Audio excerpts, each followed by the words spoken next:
എല്ലാവർക്കും നമസ്കാരം. പൃഥ്വി വ്ളോഗ്സിലേക്ക് സ്വാഗതം. ഇന്ന് ഞാൻ മധുരമുള്ള എന്തെങ്കിലും ഉണ്ടാക്കാമെന്ന് വിചാരിച്ചു. അപ്പോൾ ഒരു പുഡിംഗ് ആവട്ടെ എന്ന് വിചാരിച്ചു, ബിസ്ക്കറ്റ് ഉപയോഗിച്ചിട്ട്. അപ്പോൾ അത് നിങ്ങളെയും കൂടി ഒന്ന് കാണിച്ചു തരാമെന്ന് ഞാൻ വിചാരിച്ചു. അപ്പോൾ എങ്ങനെയാണ് ഉണ്ടാക്കുന്നതെന്ന് കാണിച്ചു തരട്ടെ. വരൂ, നമ്മുടെ കിച്ചണിലേക്ക് പോകാം. ചെറിയ ബൗൾ എടുത്തു, അതിലേക്ക് 2 ടേബിൾ സ്പൂൺ കസ്റ്റർഡ് പൗഡറാണ് ചേർത്തിരിക്കുന്നത്. എന്നിട്ട് അതിലേക്ക് കുറച്ച് പാലും കൂടെ ഒഴിച്ച് ഒന്ന് നല്ലപോലെ ഇളക്കി മിക്സ് ചെയ്ത് കട്ടയില്ലാതെ മാറ്റി വയ്ക്കണം.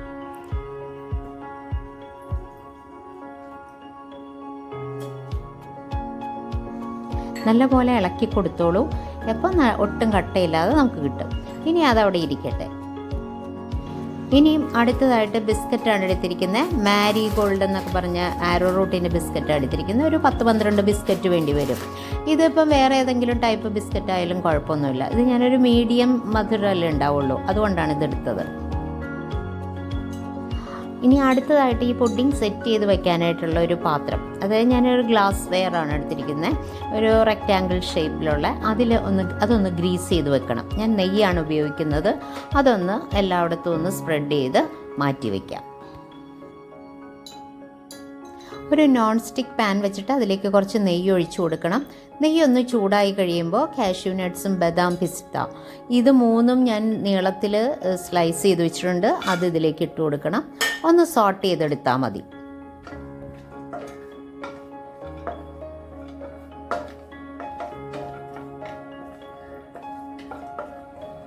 ഇനി ഈ നട്ട്സ് എല്ലാം ഇതിൽ നിന്ന് ഈ പാനിൽ നിന്ന് മാറ്റി കൊടുക്കാം.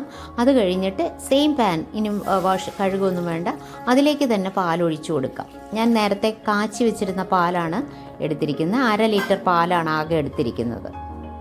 ഇനി ഇതവിടെ നിന്ന് ഒരു മീഡിയം ഫ്ലെയിമിലിരുന്ന് തിളക്കട്ടെ.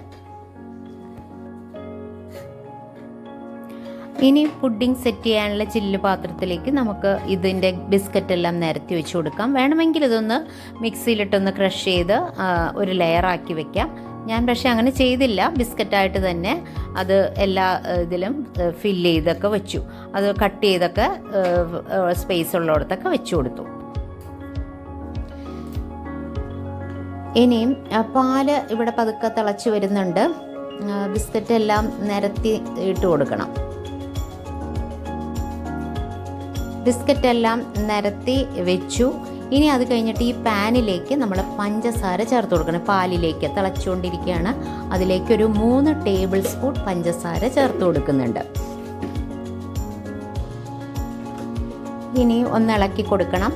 പഞ്ചസാര മുഴുവൻ ഒന്ന് അലിഞ്ഞ് കഴിയുമ്പോഴത്തേക്കും നമുക്ക് കസ്റ്റാർഡ് പൗഡർ പാലിൽ മിക്സ് ചെയ്ത് വെച്ചിട്ടുണ്ടല്ലോ, അത് ഇതിലേക്ക് ഒന്ന് ആഡ് ചെയ്ത് കൊടുക്കണം. അത് ഇതിലേക്ക് ഒഴിച്ചു കൊടുത്തു. ഇനി കൈവിടാതെ ഇളക്കണം, അല്ലെങ്കിൽ എന്ത് പറ്റുമെന്ന് വെച്ച് കഴിഞ്ഞാൽ ഇത് കട്ട പിടിക്കും. അവിടെ ഇവിടെയൊക്കെ ആയിട്ട് കട്ട വരും. അപ്പോൾ നല്ല പോലെ ഇളക്കി അത് മിക്സാക്കി കൊടുക്കണം.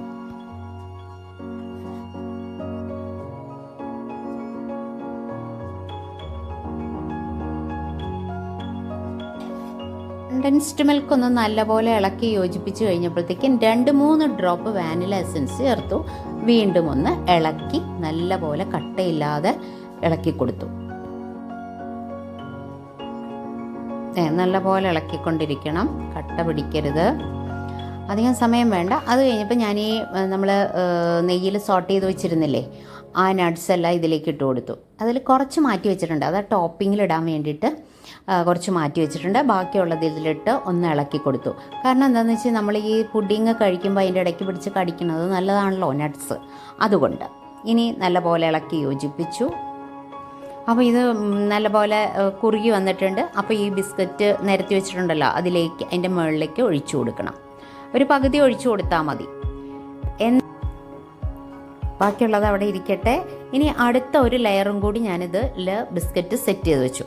അതായത് ഒരു 2 ലെയറായിട്ടാണ്. 2 ലെയർ കസ്റ്റാർഡിൻ്റെ മിക്സും 2 ലെയർ ബിസ്ക്കറ്റും അങ്ങനെയാണ് ചെയ്യുന്നത്. അപ്പോൾ ഇനി ഇത് വീണ്ടും നിരത്തി ബാക്കിയുള്ള കസ്റ്റാർഡിൻ്റെ മിക്സ് ഉണ്ടല്ലോ, അത് അതിൻ്റെ മുകളിലേക്ക് വീണ്ടും ഒഴിച്ചു കൊടുക്കണം.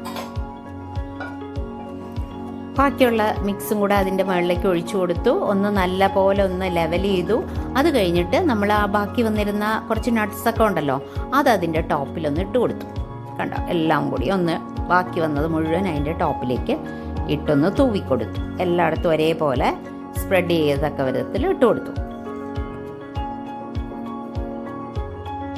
എങ്ങനെയാ ഉണ്ടാക്കിയെന്ന് കണ്ടല്ലോ. അപ്പോൾ നിങ്ങളും ഉണ്ടാക്കി നോക്കൂ. ഇഷ്ടപ്പെട്ടെങ്കിൽ അഭിപ്രായങ്ങളൊക്കെ ഒന്ന് അറിയിക്കൂ. അടുത്ത വിഭവമായിട്ട് നമുക്ക് ഉടനെ കാണാം. Thank you. തണുത്ത് കഴിയുമ്പോൾ നമുക്കൊന്ന് ഫ്രിഡ്ജിലേക്ക് വെക്കാം. ഒരു 4 മണിക്കൂറൊക്കെ വെച്ചാൽ മതിയാവും. ഫ്രീസറിൽ വെക്കണമെന്നില്ല. അത് കഴിഞ്ഞിട്ട് എടുത്ത് ഉപയോഗിക്കാം.